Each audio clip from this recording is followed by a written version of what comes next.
Hey, what's up, everybody? This is Leroy, and welcome to my channel, 40 and Broke, where we're all about getting out of debt, saving, investing, and getting our finances under control so we can live the life we've always dreamed of, because that's what it's all about, living the life we've always dreamed of.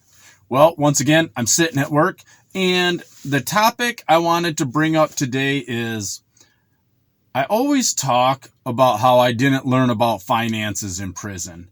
And I was thinking about this the other day, and I was like, I'm completely wrong.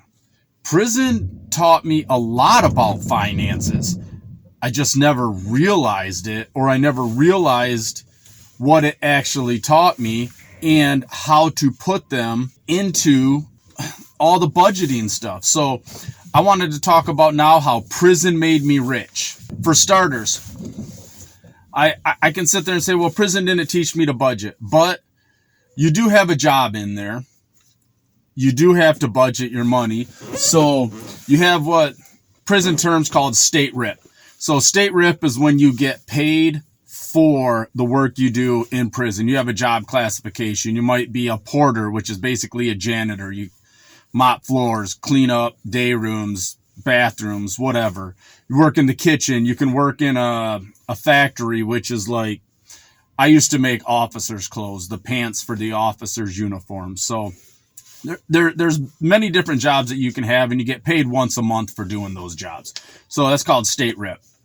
So when you get your state rip, you realize that so much of this money has to go here, here, here, and here. Now, they don't have tobacco anymore, but let's say when I smoked, I'd buy tobacco. I would buy, coffee. I would buy food, the snacks that I wanted, the little zoom zooms and wham whams that you want to eat throughout the month. You would have to budget for all that so that you could have it. This is where I started thinking, you don't have bills that you're budgeting for, but you do have creature comforts that you're budgeting for. And then I started thinking, okay, so what else did I learn while I was in prison?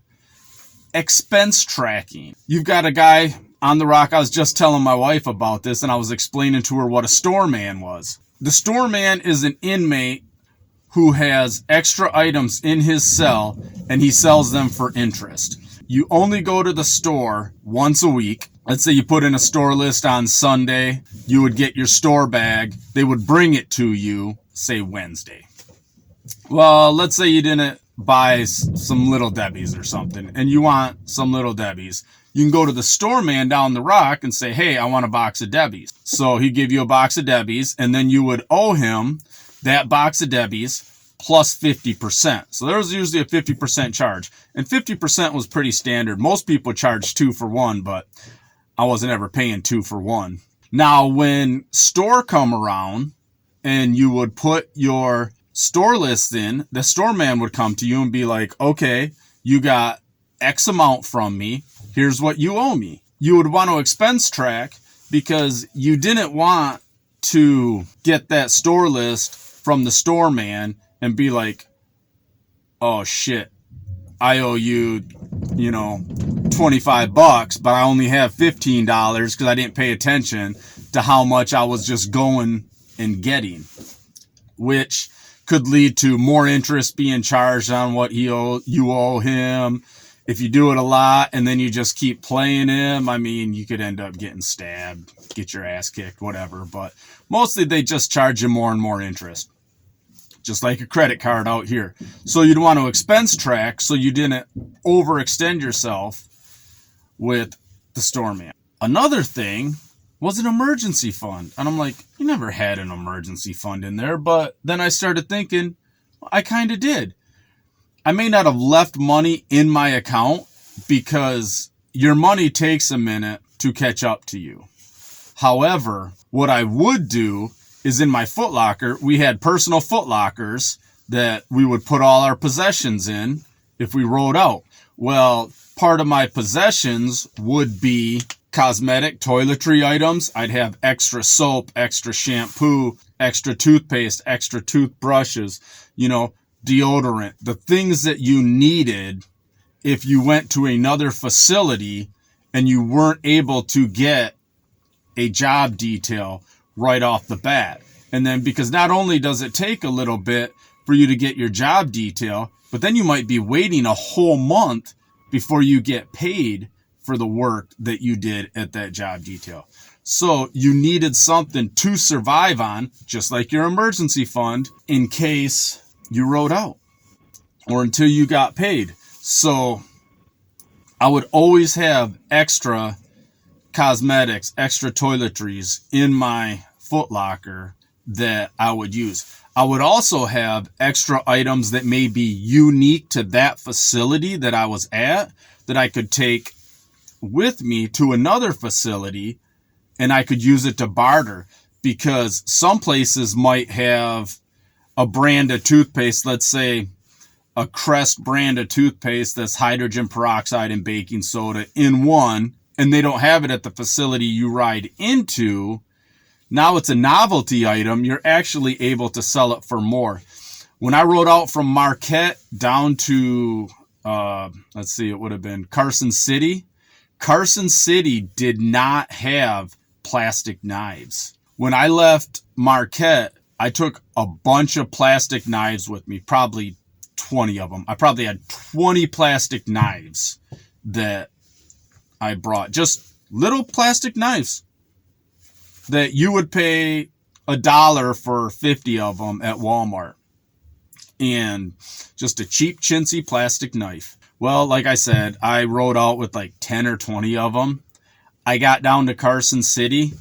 I sold them for $15 a piece. A plastic knife. I have one in my lunch pail. Plastic knife. I mean, this is one of the clear ones. You know what I'm talking about. This right here.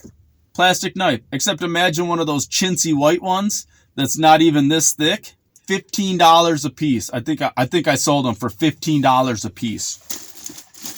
Because you couldn't get them and people would use them for cook-ups. They'd cut up their meat sticks. It's just one of those things that's a novelty item that you could sell. What else was it that it made me rich? You know, I'm talking about expense tracking. I'm talking about emergency fund. I'm talking about budgeting. You know, I set aside money for my future.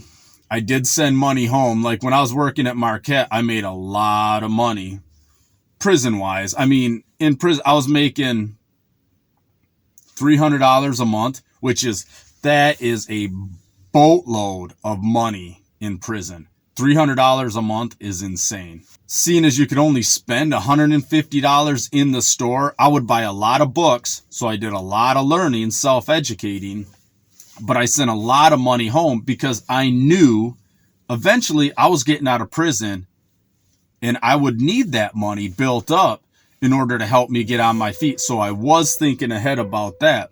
These are the ways that prison taught me to be good with my money. I wish I would have seen it then as I see it now, because I'd be rich now and I'd just be doing videos about how I was rich, not how prison's going to make me rich. The lessons that I learned in there, I am taking them and I'm using them here, and I'm going to use it to build wealth. So there it is, everybody. Get out there, hustle. If I can spend 11 years in prison and still get out and still make it rich, then you know what? You can also. We can all live the life we've always dreamed of. And like I say, that's what it's all about, living the life we've always dreamed of. All right, everybody, take care.